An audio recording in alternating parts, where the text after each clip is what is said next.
আমার জীবনে এত দুঃখ কেন, আমার জীবনে তো ভালো কিছু হয় না, খালি সব কষ্ট আমার কেন, এরকম আছে না নাই?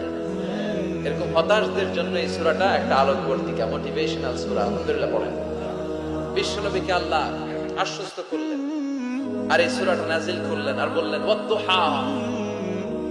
ওয়াদ-দুহা, দুহা মানে আলো, দুহা মানে আলো, প্রভাতের সূর্য কিরণের শপথ।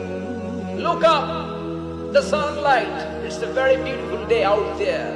ও নবী হতাশ হবেন না, বেরোন, সকালের সূর্যটা কত সুন্দর, কি ঝলঝলে পৃথিবী, ফকফকে আর তকতকে, দেখলেই মনটা ভরে যায়, ঠিক কি না?